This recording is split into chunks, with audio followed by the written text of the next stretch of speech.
사도행전 2장 1절부터 4절까지 신약성경 187페이지 찾아서 같이 읽겠습니다. 오순절 날이 이미 이름에 저희가 다 같이 한 곳에 모였더니 호련히 하늘로부터 급하고 강한 바람 같은 소리가 있어 저희 앉은 온 집에 가득하며 불의 혀같이 갈라지는 것이 저희에게 보여 각 사람 위에 임하여 있더니 저희가 다 성령의 충만함을 받고 성령이 말하게 하심을 따라 다른 방언으로 말하기를 시작하니라.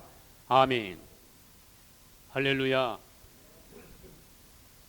일곱 절기 중 네 번째 절기는 오순절입니다. 첫째 번인 유월절은 수레급을 기념하는 절기이고, 두 번째 절기인 무교절은 누룩 없는 떡을 7일간 먹는 절기였으며, 초실절은 첫 열매를 하나님 앞에 드리는 절기였습니다. 그리고 지금 볼 오순절은 수술을 기념하는 절기입니다. 수술을 기념하는 절기. 할렐루야.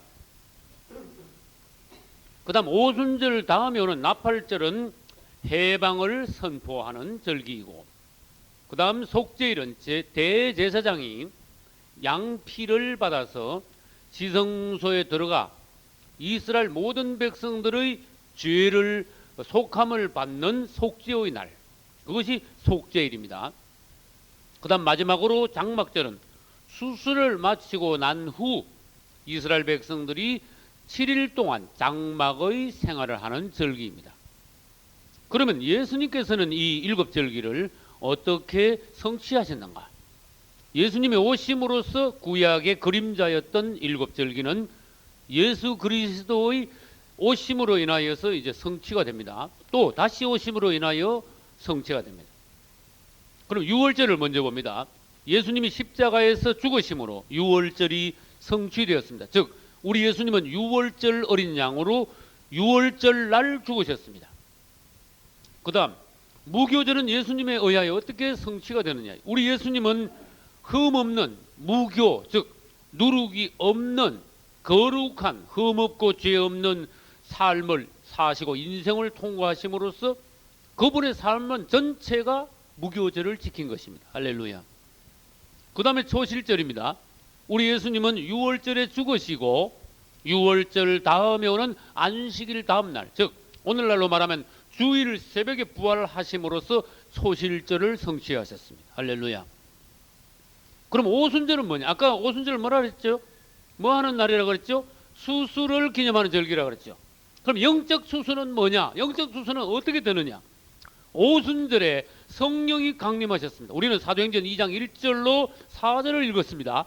오순절 날이 이미 이름에 저희가 다 같이 한 곳에 모였더니 호련히 하늘로부터 급하고 강한 바람 같은 소리가 있어 저희 앉은 온 집에 가득하며 불의 혀같이 갈라지는, 이것이 뭡니까? 성령의 임하심입니다. 그래서 4절에 보니까 저희가 다 성령의 충만함을 받고 성령이 말하게 하심을 따라 다른 방언으로 말하기 시작한 이것이 오순절이며, 성경은 왜 오순절날 이런 일이 일어났습니까? 성령 강림이 오순절의 성취라는 것입니다. 또 그분이 오순절날 성령으로 오심으로써 오순절의 참 의미가 이루어졌다는 것이. 그 다음에 오순절 다음에는 뭐지요? 나팔절입니다. 나팔절날 우리 예수님은 뭐 하실 것입니다? 재림하실 것입니다. 할렐루야. 나팔소리와 함께 천사들을 데리고 천사장의 호령 소리와 함께 구름을 타고, 구름 위에서 구름만 타는 것이 아니라 또 뭐를 탑니까? 백마를 타고. 할렐루야. 첫 번째 오신 그분은 나귀를 타셨지만 두 번째 오시는 그분은 재림하실 때 구름 위에 백마를 타고 오실 것입니다. 할렐루야. 이제 나팔절에 그분은 나팔소리와 함께 재림하실 것입니다. 그 다음에 나팔절 다음에 오는 것이 속죄일입니다. 우리 예수님은 속죄일을 어떻게 이루시나? 속죄일이니까 문자 그대로 세상의 죄를 없이 하는 날이다, 절기다, 그런 뜻이에요. 세상 죄와 특히 유대인들의 죄를 속하는, 유대인들을 속죄를 하는, 유대인들의 속죄를 이루는 절기가 속죄일이에요. 여러분들이 연구하실 것은 왜 나팔절 다음에 속죄일이 오느냐, 이것을 보셔야 됩니다. 그러니까 속죄일은 우리 그리스도인들에게 적용되기보다도 유대인들에게 적용이 더 된다, 그런 뜻이에요. 주님이 재림하시고 난 후에 유대인들을 온전히 뭐 하신다? 완전히 속죄하신다. 속죄를, 유대인들의 속죄를 온전히 이루신다. 그래서 유대인들은 아직도 예수 그리스도를 믿지 않고 있습니다. 후 3년 반, 대환란 중에서 후 3년 반에 가서야 그들은 1260일간 하나님께서 예비하신 도피 생활을 하는 중, 양육처에서 도피 생활하는 중 적그리스도에게 속았다는 것을 알고 그제야 예수 그리스도께서 그들의 뭐이심을 안다? 메시아이심을 알고 그때 회개를 이룹니다. 그리고 난 뒤에 지상 재림하시는 예수 그리스도를 지상에서 예루살렘에서 영접하고, 그 다음에 지상에서 예루살렘에서 예수님을 영접하니까 그게 무슨 절이에요? 나팔절하고 연관있죠. 예수님의 재림이니. 그 후에 예수님을 재림함으로, 예수님 재림을 통하여 그들은 온전히 속죄를 이룬다는 것이. 그 다음 속죄일 다음에 뭐가 있습니까? 장막절이 있습니다. 우리 예수님은 장막절을 어떻게 이루시는가 하면, 이스라엘 사람들의 장막은 수술을 다 하고, 장막절은 다른 말로 따라서 수장절, 장막절은 수장절인데 또 다른 말로 초막절입니다. 따라서 초막절. 수장절이란 말은 곡식을 창고에다가 저장한다, 이런 뜻으로 수장이에요. 그 다음에 장막과 초막이라는 뜻은 곡식하고 상관없이 곡식을 저장시킨 이스라엘 사람들이 바깥에 나와가지고 장막, 즉 초막을 쳐서 며칠간 생활한다? 일주일간 생활하는 것을 말하는데, 우리 예수님은 그러면 재림하셔서 이것을 어떻게 이루십니까? 따라서 천년왕국. 천년왕국을 이 땅에 성취하심으로 이 땅에 온전한 하나님의 나라, 하나님의 장막이 이 땅에서 이루어지는 거예요. 그래서 추수하고 난 뒤에 장막 생활을 하죠. 온전히 이제 오순절 다음에, 오순절부터 영적 추수가 막 본격적으로 시작됐습니다. 추수가 끝나면은 어떻게 됩니까? 천년왕국에 들어간다는 뜻이에요. 그래서 우리 예수님은 이렇게 일곱 절기를 이루시는 분이십니다. 소림하심으로써 그분은 앞에 있는 네 절기를 성취하셨습니다. 앞으로 재림하심으로써 그분은 나팔절과 속죄일과 장막절을 실제로 그분은 성취하실 것입니다. 할렐루야. 그럼 오순절을 봅니다. 오순절은 구약시대 때는 추수와 관련됐지만은 신약시대 때 와서는 이것은 영적 추수를 해야 돼요. 그러니까 영적 추수는 다른 말로 뭐냐? 성령 세례와 관련된 거예요. 그리고 성령 세례 그러면은 뭐하고 또 연관시켜야 되는가 하면 물과 성령으로 거듭남과 연관돼야 돼요. 성령 세례 그러면 앞에 뭐가 따라 나와야 돼요? 물 세례가 따라 나와야 돼요. 그래서 우리는 성령 세례 그러면 성령 세례 하나만 봐서는 성경에서 안 됩니다. 세례는 물 세례와 성령 세례가 있기 때문에 또 요한복음 3장 1절로 5절까지 해서 사람이 물과 성령으로 거듭나야 하나님의 나라를 볼 수 있고 또 들어갈 수 있느니라고 예수님 말씀하셨으니까 거기서 성령 세례를 볼 때 물 세례도 같이 봐야 돼. 물과 성령으로 거듭난 것을 우리들이 봐야 돼. 그것이 오늘날 뭐와 연결되어 있다고요? 오순절의 물과 성령으로 거듭나면 오늘날 오순절의 성취가 우리에게 적용되는 것이에요. 할렐루야. 이스라엘 사람들은 곡식 추수하는 것으로서 오순절을 지켰지만 오늘날 우리는 물과 성령으로 거듭남, 즉 성령 세례를 받음으로써 오순절이 우리에게 성취되는 거예요. 그럼 구약에는요 오순절에 예표가 있어. 출애굽을 이스라엘 사람들이 출애굽을 했습니다. 출애굽을 하고 나면은 어디에 도착하는가 하면 하나님이 의도적으로 이스라엘이 출애굽한 이스라엘 백성들을 멀쩡한 길 놔두고 일부러 이스라엘 백성들을 어디다 갔다가 나왔어요? 홍해 앞에다 떡 갖다 붙인 거야. 여러분 지도를 보면 알지만은 홍해는요 그 말하자면은 애굽과 이스라엘 사이에 그 조그마한 어떤 한 부분에 그거 말고 길이 얼마든지 있어. 이스라엘로 갈 수 있는 길이, 가나안 땅으로 갈 수 있는 길이. 그래서 하나님이 일부러 이스라엘을 인도하셨어. 홍해 앞에 딱 갖다 놓으셨어. 그리고 의도적으로 누가 따라오게 하셨어요? 바로의 군대가 완전히 왕창 따라오게 만드셨어요. 그러는데 하나님의 능력을 보여주셨어요. 모세를 통하여 뭐가 갈라지게 하셨어요? 홍해가 갈라지게 하셨어요. 그래가지고 이스라엘 200~300만 명이 되는 유대인들은 다 건너게 하시고 그 다음에 뒤따라오던 바로의 군대는 물 속에 완전히 다 100%다 따라오던 군데 다 수장시켜 버렸어. 할렐루야. 그런데 이 사건을 신약에 오면은요 다시 설명을 합니다. 그래서 이 이스라엘 사람들이 애굽에서 나와서 홍해를 걷는 건 뭐냐? 그렇죠, 물세례. 근데 물세례만 받았냐? 뭐로 거듭나야 된다?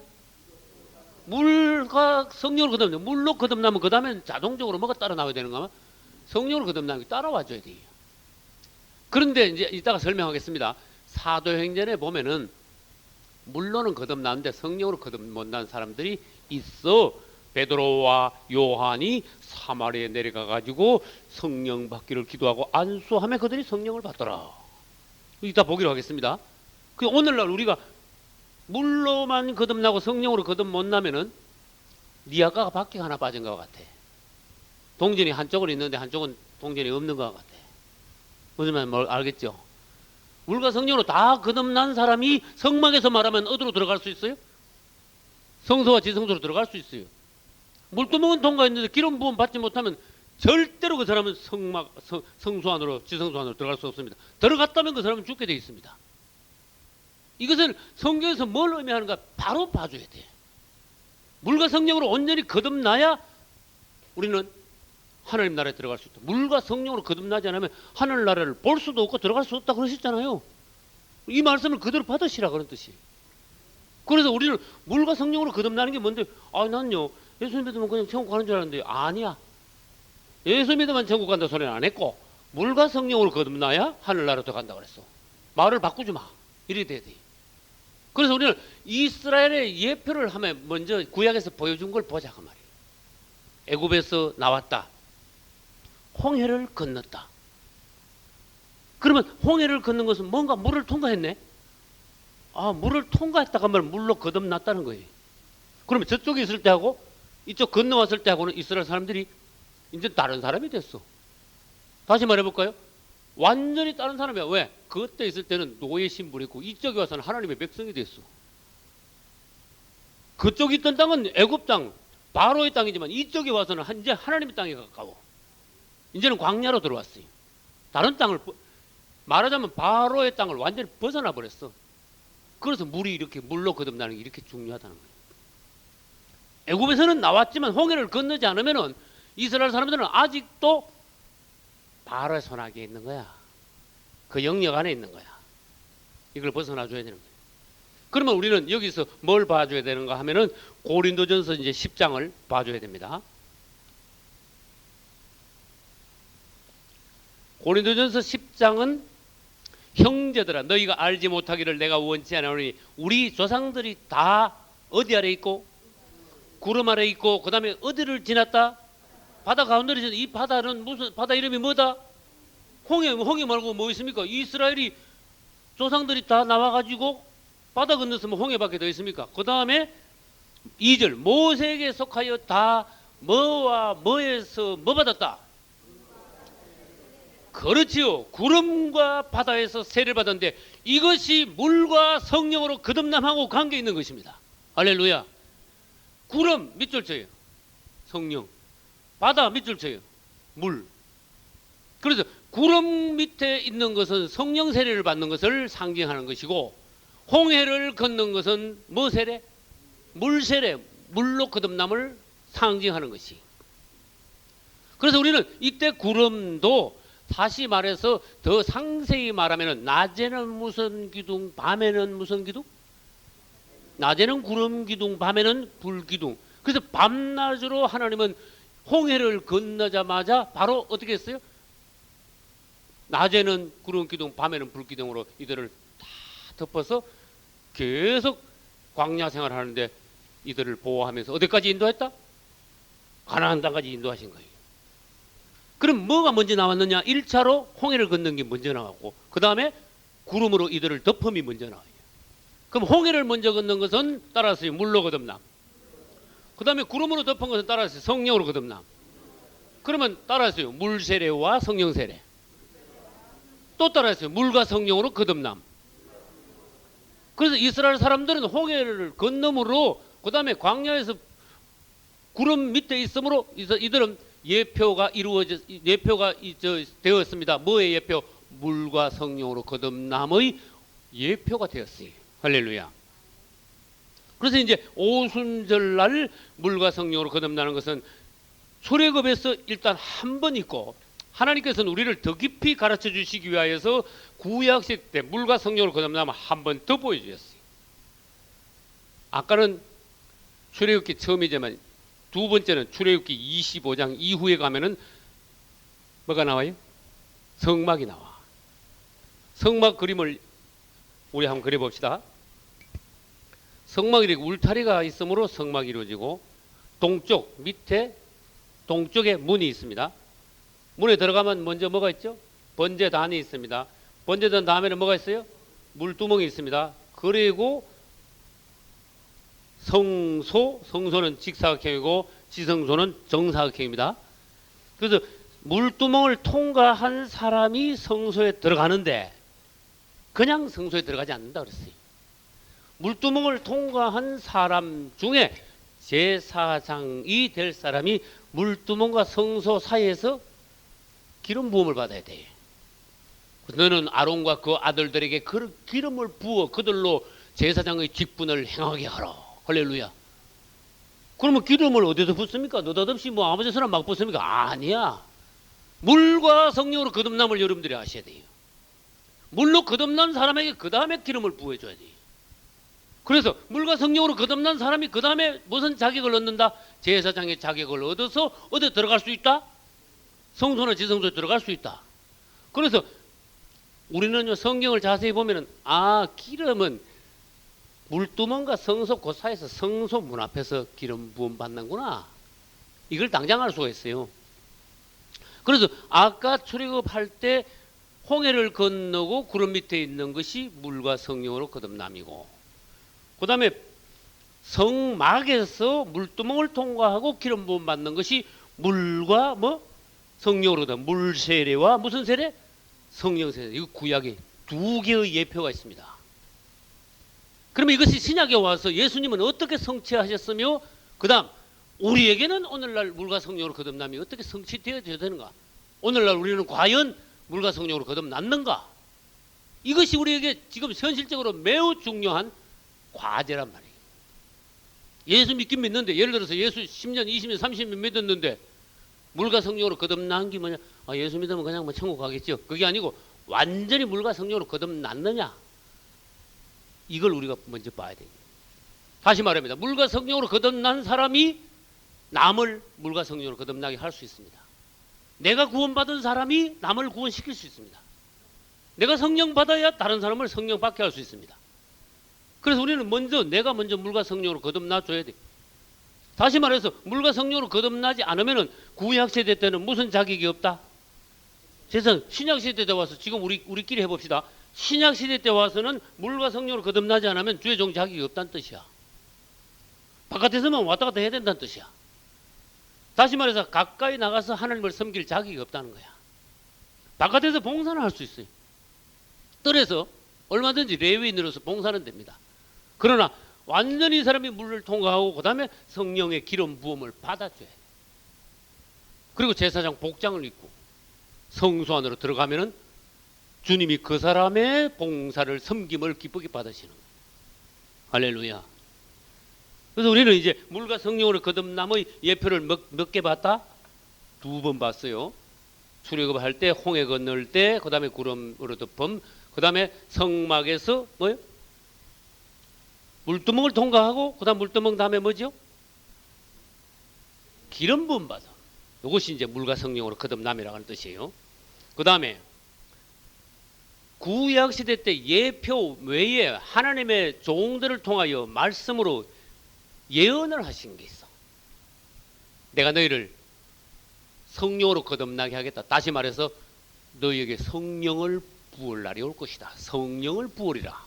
이것은 유명한 요엘서란 말이에요. 그럼 요엘서를 가서 찾아보겠습니다. 구약 성경 요엘서 2장. 요엘서 2장 28, 9절은 1272페이지에 있습니다. 1272페이지.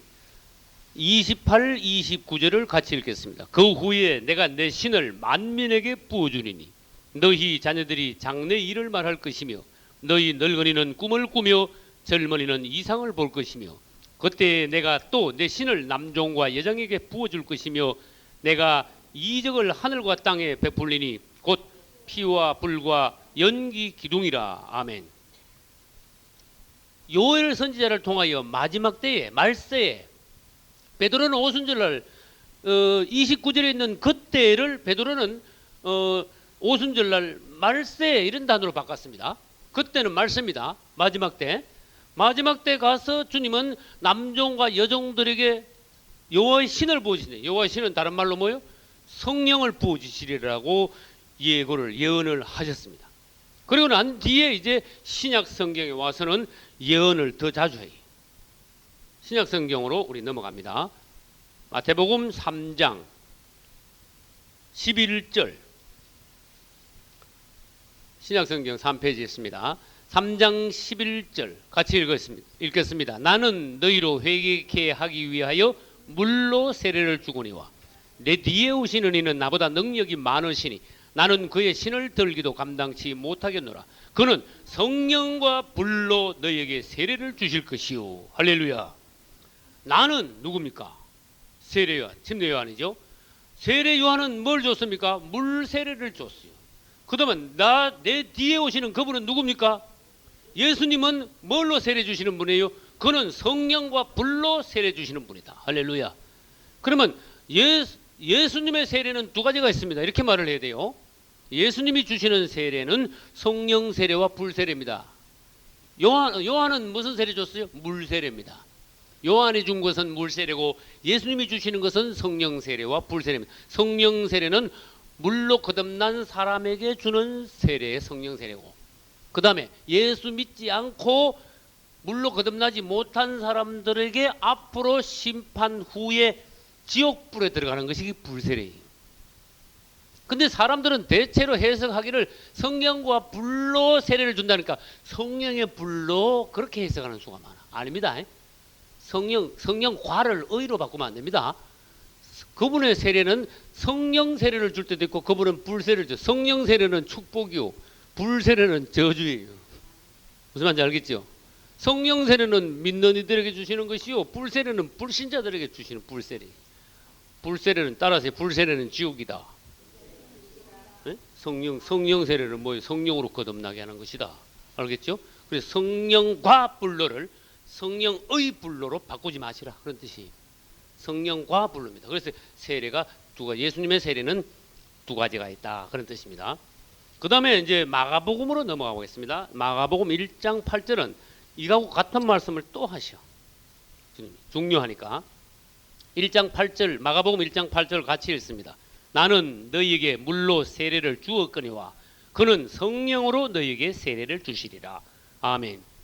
그는 우리 예수님이에요. 나는 세례 요한이고. 이것은 누가복음 3장 16절과 요한복음 1장 33절에도 이 예언이 있습니다. 그리고 누가복음 11장 13절에 가면은 너희가 악한 자라도 자식에게 좋은 것을 줄 알거든 하물며 너희 천부께서 구하는 자에게 뭐를 주시지 않겠느냐? 성령을 주시지 않겠느냐? 우리가 오늘날 구할 때 그분은 우리에게 뭘 주시는 분이다? 성령 주시는 분이다, 그런 뜻이에요. 그래서 그 다음에 요한복음 7장으로 넘어가 봅니다. 요한복음 7장 37절, 요한복음 7장 37절, 38절, 39절 같이 읽겠습니다. 명절 끝날 곧 큰 날에 예수께서 서서 외쳐가라사대 누구든지 목마르거든 내게로 와서 마시라. 나를 믿는 자는 성령의 이름과 같이 그 배에서 생수의 강이 흘러나리라 하시니 이는 그를 믿는 자의 받을 성령을 가리켜 말씀하신 것이라. 아멘. 그분을 믿는 자는 배에서 생수의 강이 터져 나오는데 생수의 강이 뭡니까? 믿는 자들이 받을 성령이다. 성령의 생수의 강이 터진다 그랬어요. 그리고 난 뒤에 요한복음 다음에는 무슨 책이 나오죠? 사도행전이 나오죠. 사도행전에 가서 예수님께서 성천하시면서도 이것을 또 예언하셨어요. 성령 세례가 이만큼 중요하니까. 그럼 사도행전 1장 4절부터 보겠습니다. 사도와 같이 모이사 저에게 분부하여 가라사대 예루살렘을 떠나지 말고 내게 들은 바 아버지의 약속하신 것을 기다리라. 밑줄 쳐세요. 아버지의 약속하신 것, 성령, 세례. 맞죠? 5절 요한은 물로 세례를 베풀었으나 너희는 몇 날이 못돼서 뭘로 세례받아? 성령으로 세례를 받으리라. 그 다음에 8절 가봅시다. 오직 성령이 너희에게 임하시면 너희가 권능을 받고 예루살렘과 온 유대와 사마리아와 땅 끝까지 이르러 내 증인이 되리라. 할렐루야. 그리고는 주님은 성천하셨습니다. 성천하신 뒤에 며칠 더 있다가 열흘 더 있다가 드디어 무슨 날? 성령은 무슨 날 오셔야 됩니까? 오순절날 오셨어요. 오순절날 성령이 임하신 것은 실제로 구약의 오순절이 신약에 와서 성령이 임하심으로 성령이 오심으로 오순절이 성취가 되는 것이. 할렐루야. 그래서 우리는 아까 오순절날 성령의 임하심, 예언의 성취를 우리는 사도행전 2장 1절로부터 4절까지 해서 우리는 읽었어요. 오순절날 성령이 오셨습니다. 오순절날 성령이 오심으로 구약의 오순절이 성취가 되었습니다. 할렐루야. 이것은 다른 말로 하나님의 약속이 성취된 겁니다. 성령 세례받게 됐어요. 사람들이. 할렐루야. 성령 받게 됐다는 건 뭡니까? 물로 거듭난 사람들이 이제는 성령으로까지 거듭나게 됐다는 거예요. 그래서 이제 물과 성령으로 거듭난 사람들이 온전한 하나님의 나라에 들어갈 수 있는 하나님의 백성들이 이 땅에 이제 준비가 되는 거예요. 그래서 베드로가 그 중에서요, 딱 오순절날 성령 받고 막 탁 일어났어. 그래서 오순절날 베드로 설교 유명하지요. 며칠 전까지만 해도 베드로는 뭐라 그랬어요? 네? 50일 전까지만 해도 베드로는 나 예수 몰라. 모른다 그러다가 성령 받으니까 갑자기 뭐 제일 높은 데 올라가고 얘들아 내 말 들으라 막 소리를 얼마나 지르는지. 성령 받아야 돼. 할렐루야. 그래서 설교를 하는데 갑자기 이 무식한 베드로가 말을 얼마나 잘하는지 성령을 받으니 성령이 말씀하시는 거예요. 할렐루야. 이거 내가 하려고 안 된다 그런 뜻이야. 그분이 오셔서 나의 전 존재를 사로잡아 주셔서 그분이 내 안에서 말씀하셔야 된다. 그게 진짜 종들이 하나님의 말씀을 대언하는 거다 그런 뜻이에요. 그래서 베드로가 막 설교를 하니까 이 성령 충만 받은 베드로가 설교하니까 사람들이 막 완전히 깨지는 거야. 당일날 몇 명 구원받았어? 한 번에 한 번 설교에 3,000명 구원받았어. 그 설교가 얼마나 강력했는가 여러분 한번 생각해봐요. 성령만 충만 받으면 당장에 그 듣는 심령들을 박살을 낼 수 있다 그런 뜻이야. 당장 건져낼 수 있는 영역이 있게 된다 그런 뜻이야. 설교를 하니까 사도행전 2장 37절에 가서 형제들아 우리가 어찌할꼬 박살났어. 그러니 큰일 났다 이거 말씀드리니까 우리 예수 죽였네. 그러니까 형제들아 우리가 어찌할꼬 그러니까 잘됐다. 사도행전 2장 38절 너희가 뭐하여? 회개하여 각각 누구 이름으로? 예수 그리스도 이름으로 세례를 받고 뭘 받아라? 죄 사함을 얻어라. 그리하면 뭘 선물로 받는다? 성령을 선물로 받는다. 지금 다 나왔잖아요. 벌써 다 나왔죠? 뭐가 다 나왔어요? 지금 뭐가 다 나왔다는 뜻이? 물과 성령으로 거듭남이 다 나왔잖아. 그러면 해봅시다. 첫째, 우리는 어때야 됩니까? 모든 사람들은 첫째 회개해야 됩니다. 회개란 말은 그냥 잘못했습니다 그런 차원이 아닙니다. 나의 전 존재가 하나님께로 완전히 돌아오는 걸 말합니다. 할렐루야. 완전히 돌아오는 거야. 하나님께로. 회개는 원어가 메타노이아야. 돌이키는 걸 말해. 그분께 돌아오는 걸 말해. 그래서 전 존재가 돌아와 그분의 십자가를 믿습니다. 주 예수 그리스도를 나의 구주로 영접을 합니다. 너희가 회개하는 것 안에는 믿음이 포함되어 있습니다. 그것은 마치 성막에서 번제단의 성취와 같은 것입니다. 번제단에서 피와 살이 나오죠. 예수 그리스도께서 십자가에서 죽으신 것을 우리가 시인하는 거, 믿는 거예요. 그 회개하여 그 다음에 뭐 하라? 각각 누구 이름으로? 예수 그리스도 이름으로 세례를 받아라. 뭘로 거듭난다? 물로 거듭나는 거예요. 그래, 예수 그리스도 이름으로 세례를 받음으로 우리의 옛사람이 죽음 장사 지름으로 죄가 없어졌어. 그렇게 뭐 사함을 받으리라? 죄 사함을 얻으리라. 그러면 죄 물로 거듭난 사람들에게는 하나님이 자동으로 뭘 선물 하나 주신다?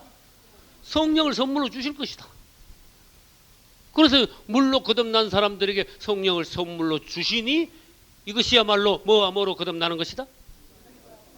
물과 성령으로 거듭나는 것이다. 할렐루야. 그래서 이때 우리는 뭐를 잘해야 되는가 하면 물로 거듭나는 걸 잘해야 돼. 앞에 게 시원찮으면은 뒤에 건 안 되는 거야. 그래서 에베소 교인들에게 사도행전 19장에 바울이 와가지고 너들 예수 믿냐? 예. 예수 믿는데 거짓말하는 사람 없어. 진짜 믿었어. 그럼 예수 믿으면 성령 받았냐? 예? 그 예, 예수 믿는데 성령 참 정말 바울은 바울입니다. 예수 믿었냐? 뭐 교회가 얼마나 부흥됐냐? 뭐 얼마나 복 받았냐? 그런 시시한 소리 하지 마. 예수 믿느냐? 그러면 성령 받았냐? 대부분 그랬어. 참, 과연 바울이죠. 그럼 이 사람들이 예? 이래 버렸어요. 그랬던 거래. 성령요? 말도 못 들었는데. 진짜 바울이야. 그 다음에 무슨 질문했어요? 아, 성령 못 받았으니까 앞에 게 뭐가 잘못됐구나. 뭐가 잘못됐어? 아, 세례가 잘못됐구나. 성령 세례 못 받은 것은 물 세례가 잘못됐구나. 참, 바울이야. 과연. 할렐루야. 할렐루야. 오늘날 한국 기독교가 물 세례가 잘못되면 성령 세례를 못 받는다 그런 뜻이. 요한의 세례 받았는데요. 그러면 그렇지 그런 뜻이야. 아니야. 요한은 내 뒤에 오시는 이를 믿으라 그랬어. 예수님 오시기 전에는 요한이 세례를 줬지만 이제는 그 내 뒤에 오시는 이를 믿으라 했으니까 내 뒤에 오시는 이가 누구냐? 예수 그리스도. 이제는 너희들이 요한의 세례를 받으면 안 돼. 예수 그리스도 이름으로 세례를 받아야 돼. 할렐루야. 그래서 그들에게 사도행전 19장에 보면은 에베소 교인들에게 누구 이름으로 세례를 줬다? 예수 그리스도 이름으로 세례를 줬는데 세례 받고 올라오는 사람들에게 이제 바른 세례를 받아서 올라오는데 전부 다 뭐 했어? 안수를 다 했어. 그러니까 보나마나 세례 바로 받았으니까 뭘 또 받아야 돼? 성령 안 주시면 이제 안 돼. 하나님 이제 그다음 세례를 내가 똑바로 받을 때 성령을 주시는 것은 하나님 책임이야. 그다음에 성령 못 받았을 때는 나한테 책임이 있어. 세례를 똑바로 받았으니까. 그래서 에베소 교인들은 성령 세례 받기 위하여 물 세례를 똑바로 받으니까 전부 다 그날 물 세례 바로 받은 사람들이 성령 세례를 다 받았다. 할렐루야. 그래서 제가 이 노트를 왜 들고 왔는가 하면은 한국 교단에 물 세례를 똑바로 받아라 하고 대전 극동방송에서 제가 240회째 설교한 것이 06년 9월 18일 날이에요. 이때 나는 이 설교 전체를 난 물세례를 이야기했어요. 마태복음 3장에서. 오늘은 마태복음 3장에 나오는 세례를 보겠습니다. 그리고는 3장 11절을 읽었습니다. 너희가 회개케 위하여 물로 세례를 주거나 내 뒤에 오시는 이는 나보다 능력이 많으시는 그는 성령과 불로 너에게 세례를 주실 것이요. 그래서 세례와 연관된 10가지를 이야기했습니다. 첫째, 세례는 성찬과 함께 우리 한국 기독교, 이제 기독교, 한국말은 기독교 2대 예식 중 하나로서 그만큼 중요한 예식입니다. 맞죠? 그러니 이것은 절대로 형식적으로 받아서는 안 되며 필수적으로 받아야 되는 것이 세례입니다. 세례를 가볍게 생각하지 마시고. 왜? 세례가 가벼워지면, 물세례가 가벼워지면 그 다음에 뭐가 어떻게 된다? 성령세례를 못 받으면 문제가 생긴다 그런 뜻이야. 세례 중요한 겁니다. 똑바로 받아야 됩니다 그랬어요. 둘째, 믿는 이들이 세례를 받는 것은 예수님께서도 말씀하셨듯이 하나님의 의를 이루는 것이다. 하나님의 뜻 가운데서. 그래서 이와 같이 하여 우리가 모든 의를 이루는 것이 합당하니라 이런 말씀하시고 예수님도 세례를 받으셨다. 그런데 바리새인들은 이 세례를 받지 않으므로 하나님의 의를 이루지 못했다. 자기 의를 내세웠다. 세례 받는 것은 여러분들이요, 그분의 이름, 예수의 이름으로 세례를 받는 것은 여러분들이 하나님의 의를 이루는 거예요. 하나님이 기뻐하시는, 하나님이 정하신 길이. 셋째, 물로 세례를 받는다는 것은 노아가 심판의 홍수를 통과하는 것과 같고, 이스라엘이 뭐를 건너는 것과 같다? 홍해를 건너고 그 다음에 뭐를 하나 또 건넜어. 요단강을 건넌 것. 홍해 건nom과 요단강을 건nom하고 같은 것입니다. 그것의 신약적인 성취입니다. 그 다음에 물로 세례를 받는 것은 성막에서 번제단을 통과한 제사장이 물두멍에서 씻는 것과 같은 의미입니다. 오늘 세 번째 말했어요. 네 번째, 믿고 구원받은 사람들이 세례받는 것이 아닙니다. 그랬어요. 그건 뭡니까? 이 말을 똑바로 잘 들어야 돼. 그리고 똑바로 잘 가르쳐야 돼. 믿고 구원을 얻은 사람들이 세례받는 것이 아닙니다. 믿고 세례를 받아야 구원을 얻는 것입니다. 그래서 그것은 어디 있다? 마가복음 16장 16절에 있습니다. 믿고 세례를 받는 사람은 구원을 얻을 것이요. 할렐루야. 근데 한국 기독교는 믿고 구원받은 사람들이 형식적으로 세례를 받는 것으로 세례가 하락이 되어 있습니다. 그러니까 세례가 약화가 되어 있습니다. 그러니 물 세례가 약화가 되어 있으니 성령 세례가 약화될 수밖에. 그래서 우리는 이 세례에 대해서 다시 봐야 된다. 다섯째, 세례는 머리에 물을 뿌리는 약식 세례보다 온몸이 물속에 잠기는 침수 세례, 즉 침례가 성경적입니다. 내가 교단이 어디 장로교면서 내가 이런 말을 하면은 여러분들이 심각하게 받아들여야 돼요. 말하자면은 목숨 걸어놓고 이야기하는 거야. 당신이 뭐 장로교 목사면서 뭘 침례를 얘기하냐? 그럼 거기 좀 말고 침례교로 가. 난 침례교도 안 가. 난 장로교에 속해 있어서 그렇지 장로교에 묶이는 목사는 아니야. 난 그리스도께 매여 있는 그리스도의 종이야. 할렐루야. 장로교는 내가 목회하기 위해서 소속을 거기다 준 거지 장로교에 어떤 매이는 목사는 아니다 그런 뜻이야. 난 성경에 매입니다. 할렐루야. 다시 말합니다. 세례는 머리에 물을 뿌리는 약식 세례보다 온몸이 물속에 잠기는 침수 세례, 즉 침례가 성경적입니다. 현재 장로교, 감리교, 성결교 등등등등에서는 세례를 주고 있고 침례교와 오순절교회 등에서는 침례를 주고 있습니다. 우리는 이러한 교단적인 인식의 테두리에서 벗어나야 됩니다. 성경이 말하는 참 세례가 무엇인가? 이것을 보고 성경적으로 세례를 받아야 물 세례를 바로 받고 성령 세례를 받을 수 있습니다. 할렐루야. 그래서 여러분 성경을 신약 성경을 원어로 읽어보면은 세례라는데 밥티조 일어났어요. 그럼 밥티조가 뭔가 찾아보면은 가라앉힘, 침수함, 밥티조 물속에 들어감. 그래서 영어로 말하면 세례 요한을 영어로 말하는가요? 존 베프티스트. 이게 헬라어가 이제 영어로 이렇게 바뀐 거예요. 존 베프티스트. 침례 요한. 침례 주는 요한이다. 그런 뜻이야. 그래서 우리는 성경적인 뭔가 알아야 돼요. 그래서 목숨을 걸어놓고 성경적으로 해야 돼.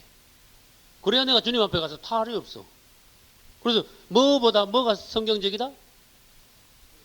세례보다 침례가 성경적이다.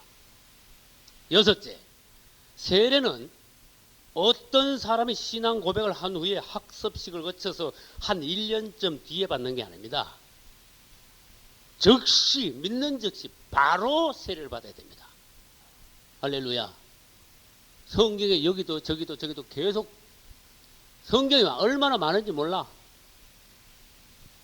심지어 이런 한밤중에 예수 믿고 한밤중에 세례 받았어. 누가? 빌립보 간수 맞죠?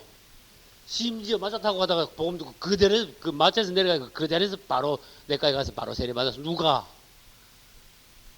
에디오피아 네시가 사도행전 8장에 보면은 빌립에게 길 가다가 바로 받았어. 아유 뭐 반년이나 1년 그런 소리 하지 마. 이건 뭐냐? 캐토릭에서 들어온 이런 게 누룩이라는 거야. 절대로 세례는요 믿으면 바로 줘야 돼. 다시 말해서 내가 사탄의 올무에서 지금 나오려고 합니다. 나를 구해주세요.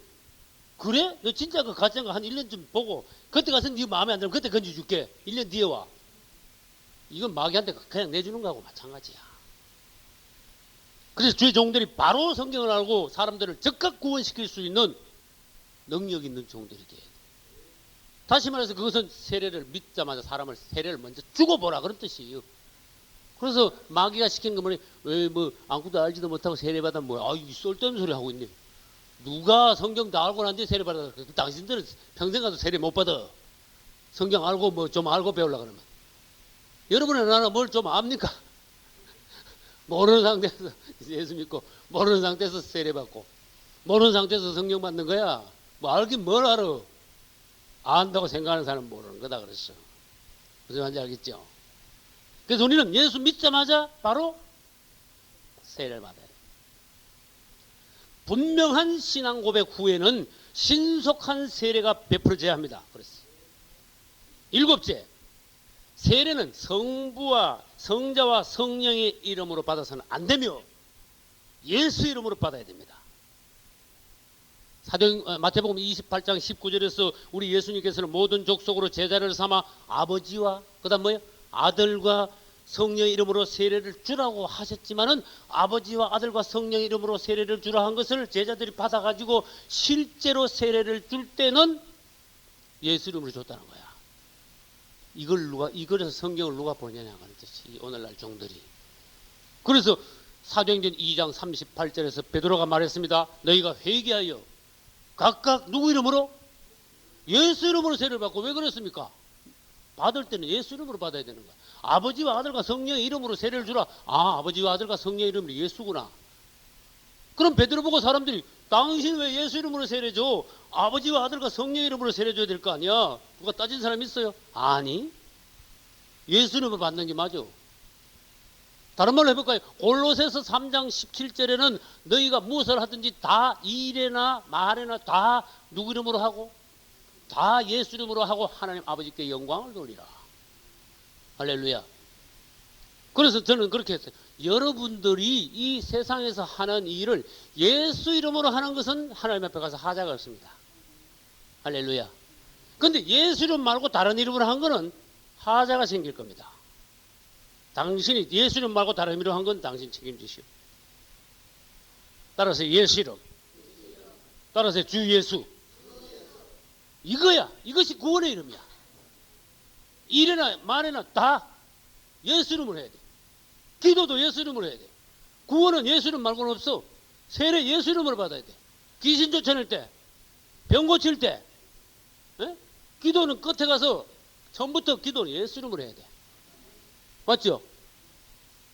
우리는 누구를 증거합니까? 예수를 증거해야 돼. 교회를 증거하거나 목사를 증거하거나 교단을 선전하는 게 아니에요.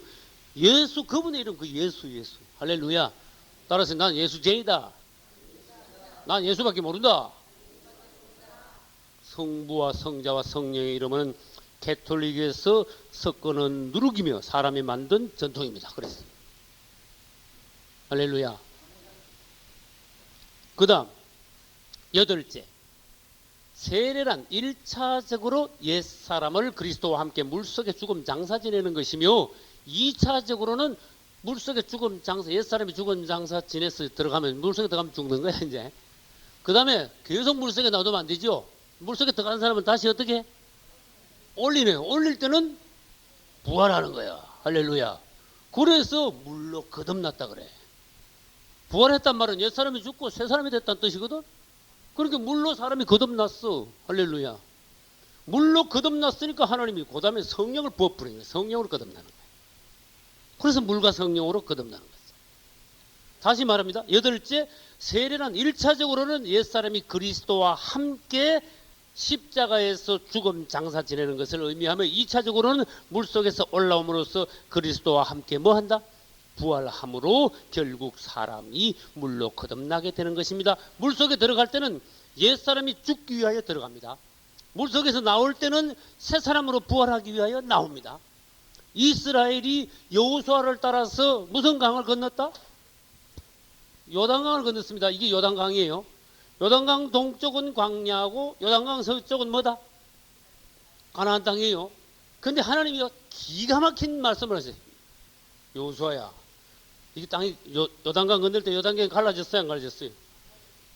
딱 했는데 이게 딱 물이 수dom하니까 여기 있던 물이 쫙 내려가니까 전부 다 그냥 요단강 바닥에 드러났어. 강야에 돌을 몇 개를 주소라? 12개 주소라. 여기다 집어넣어라. 근데 반대로 강 바닥에 있던 돌 몇 개? 12개. 수천 년, 수만 년 전부터 있던 그 돌 12개를 주워가지고 어떻게? 가나안 땅으로 갔다가 또 다 쌓아라. 광야에 있던 돌 12개는 물속에 들어가 버렸고 죽었고, 강 바닥에 있던 돌이 다시 올라왔어요. 이건 얼마나 기가 막힌 예표인가 하면은, 우리가 물로 세례를 받아 옛사람은 그냥 완전히 여기서 장사 지내버렸어. 우리 옛사람은 끝났다? 너 어디 갔는데? 나 물속에서 나 죽었어. 끝났어. 나 물속에 들어갔어. 죽었어. 그러면 그 다음에 새 돌을 갖다가 너는 새 사람이야. 너 그때 그거는 너 죽었어. 없어. 너는 새 돌이야.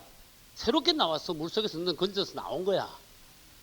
이거는 그리스도와 함께 부활을 예표하는 것이. 그래서 성경 여호수아서에는 요단강을 건널 때 돌 12개를 넣고 끄집어내고 함으로써 우리가 세례받음으로써 그리스도와 함께 죽고 그리스도와 함께 부활하는 것에 기가 막힌 절묘한 예표를 우리에게 주심으로써, 그래서 물 세례받음으로써 우리는 물로 거듭나 새 사람이 되는구나. 할렐루야. 그 다음에 보겠습니다. 9번째는 사도행전 19장 1절 이하에 보면 잘못된 세례 받은 사람은 어떻게 한다? 바른 세례를 다시 받아야 됩니다. 근데 심지어 어떤 주의 종들은요, 천주교에서 받은 세례도 그것도 괜찮아. 세례는 한 번 받으면 돼. 받은 걸 인정할게. 따라서 엉터리다. 그 물로 거듭나는 게 아니야. 지금요, 요한의 세례도 지금 아니라 그러는데, 요한은 하나님의 제일 큰 종입니다. 근데 요한의 세례도 바울이 와가지고 그거 아니야. 다시 받아. 그랬어요. 근데 천주교에서 받은 거 그거 괜찮아. 안 받아도 돼. 엉터리 든 소리 하면 안 된다는 뜻이. 그래서 우리는 세례를 바로 받아야 돼요. 여러분들이 하나님의 바른 말씀을 봤으면 결단해 주는 게 있어야 돼. 이제는 내가 모르고 안 봤으면 어떻게 할 수가 없었는데, 지금은 하나님의 말씀을 봤어. 이제는 그럼 이제는 결단을 해줘야 돼. 개인적으로 얘기합시다. 여러 목사님들이 나한테 와서 예수 이름으로 침례를 받았어. 난 여러분과 개인적으로 얘기하는 거예요. 내가 목회자 성경 공부해서 이걸 말하니까, 그럼 저는 목사님께 세례 받겠습니다. 오시오. 우리 예창교 오면 얼마든지 받습니다. 예? 언제든지 받습니다. 그럼 오셔가지고 목사님 사모님도 제가 받았어. 어디라고 얘기하면 좀 그렇지, 그죠? 받았다니까. 그래서 여러분들은 물로 먼저 확실히 거듭나고야 나야 그 다음에 성령으로 거듭난다는 거. 이것을 여러분들이 아시고, 이것이 오늘날 여러분들에게 이루어져 줘야 돼. 그래서 이제는 우리는 성령이 오셨습니다. 성령이 오셔가지고 우리에게 이것이 성령으로 거듭남이 오늘날 우리에게 성취가 된 겁니다. 그래서 우리가 오늘날 할 일은 뭡니까? 아까 말씀하셨듯이 먼저 회개해야 돼. 두 번째, 예수 그리스도 이름, 그분의 이름으로 바른 세례를 받고 죄 사함을 얻어야 돼. 회개하는 것은 번제단이요. 그 다음에 예수 이름으로 바른 세례를 받는 것은 물두멍에서 물로 거듭남이요. 그러면은 우리 하나님께서 성령을 선물로 주시는 것은 물두멍과 어디 사이에서? 성소 사이에서 기름 부음 받는 것의 성취요. 그래서 이 사람은 물과 성령으로 거듭나는 것입니다. 이제 물과 성령으로 거듭난 사람이 성경에 보니까 표적이 있어. 100%는 아닙니다만 표적이 있어요. 물과 성령으로 거듭난 사람은 첫째, 방언을 말하더라. 일어났어요. 그럼 마가복음 16장 17절에 보면 믿는 자들에게 이런 표적이 따르니 어쩌고 저쩌고 저희가 뭘 말할 것이요? 새 방언을 말한다 그랬죠.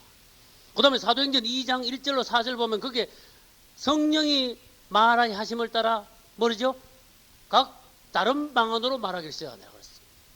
그 다음에 사도행전 8장에도 그렇고 사도행전 10장에도 그렇고 사도행전 19장에도 그렇고 에베소 교인들도 바른 세례를 받고 나니까 성령 세례 받을 때, 바울이 안수할 때 성령 세례 받을 때 그들이 방언도 했다 그랬어요.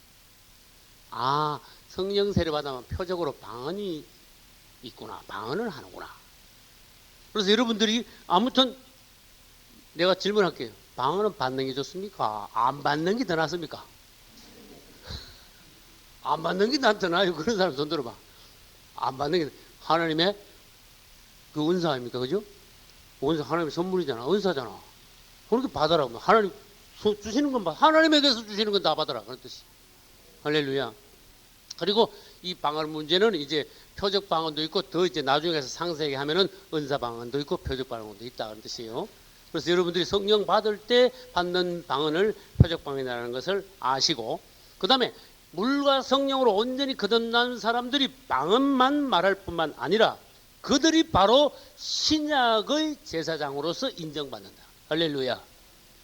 그래서 신약의 제사장으로 인정받는다는 것은 구약으로 말하면은 이제야 성소와 지성소로 들어가 하나님을 가까이 가서 섬기며 남들이 먹지 못하는 진설병 떡을 먹으며, 남들은 바깥에서 태양빛이나 쐬고 있는데 성소 안에 들어간 제사장은 태양빛이 아니라 이제는 거룩한 성령의 금등대에서 나오는 그분의 성령의 빛의 조명을 받아.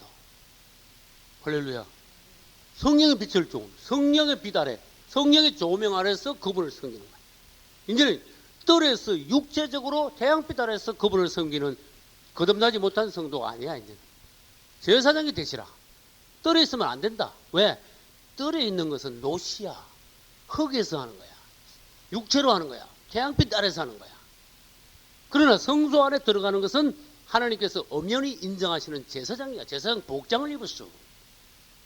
그는 남들이 먹을 수 없는 진설병 떡을 먹고 무교병이야. 이것은 우리가 물과 성령으로 온전히 거듭나 주님 가까이 들어가서 하나님이 인정하시는 신약의 제사장에 대해 하나님을 섬길 때 말씀의 진짜 진미가 그때부터 말씀의 깊은 말씀을 깨달을 생겨. 성소 안에 있는 진설병 떡이란 뭡니까? 그 더 깊은 곳에서 하나님의 어떤 음식을 먹는 거예요. 말씀을 깨닫게 되는 거예요. 그러나 한국 교단이 현재 대체로의 말씀은 전부 다 진 밖에 있는 만나, 매일 아침 내리는 만나 있죠. 그거 아무래도 안 먹는 거야.